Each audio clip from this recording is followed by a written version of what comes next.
This is a brief tutorial to try to demonstrate what kind of features to think about when determining where to attach a switch jack like this onto a project that you're adapting for a client to be able to utilize with their own ability switch. So for switch adapted toys or an item like this joystick box here. So the kind of things that we want to look at are, so in this project, first let me talk about this project briefly. This is a pretty nice simple project really that can be done for fairly low cost by a lot of people. So it's a homemade gaming fight stick box with multiple buttons and a joystick in this nice project box with Velcro feet at the bottom so it stays put. I got the joystick and gamepad circuit board here, as well as these arcade buttons, all on eBay for very reasonable prices. And the black project box here I got from Amazon, also at a very good price. Okay, so I want to create a whole bunch of switch jacks on this case to allow each of these arcade buttons and the movements of the joystick to be done with switches. So notice first, this joystick is actually 4 individual switches, one that are hit as you move the joystick. So all of this is very easy to adapt to provide access through client switches. The question we're looking to answer today is what's the best place to solder in for that? So let's start with these arcade buttons, all right? The choices that you could look at of where to adapt, where to solder into, is anywhere from the post connections right here at the bottom of the buttons, and you'll see these connectors actually usually come off pretty easily. There we go. See, connects on there without any soldering for the standard connection. But so anywhere from here all the way to where the wires connect, plugs in there, and you'll see at the bottom end of the circuit board there are solder points for each of these buttons. There's 2 solder points. All right.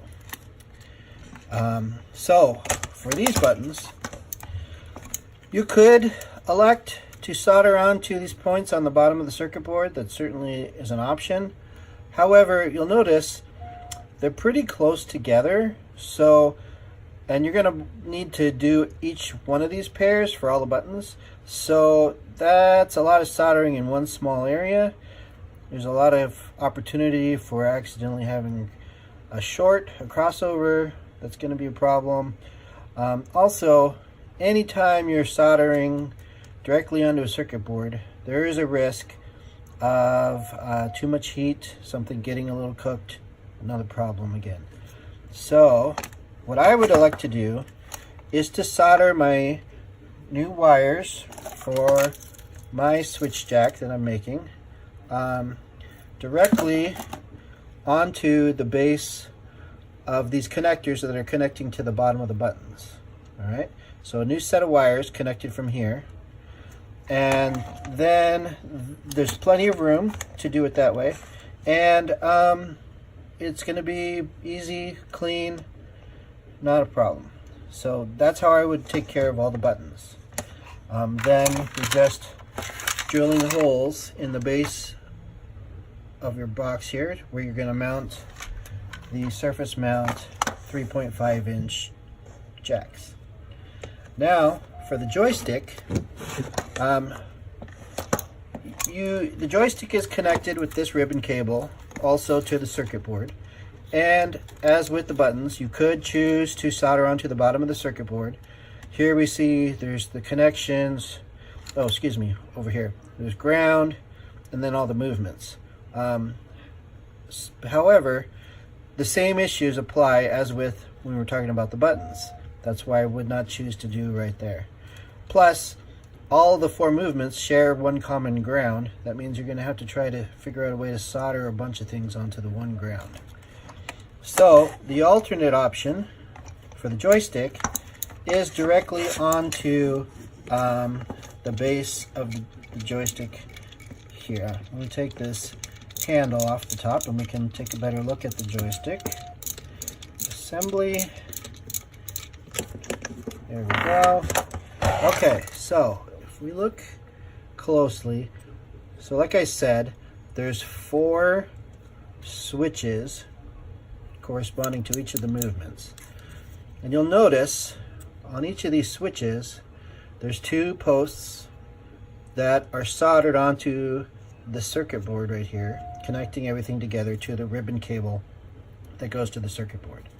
So, by far, a much easier option is to solder your wires for your new switch jack directly into these same points that the switch is soldered onto. Right there, and then there and there and there and there. Those are nice big spots with very little else around them. That should be a much easier task than trying to fool around with connecting directly on the circuit board. So that would be my recommendation. The only thing to try to make sure of as you're finishing that up is that all these new wires that you're going to have around the bottom of the joystick, that they're not going to end up getting bound up here in this bottom area. It's not likely, but just keep that in mind.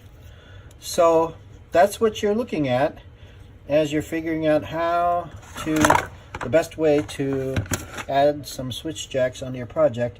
Those are some of the things you might think about to pick the best location. Thank you.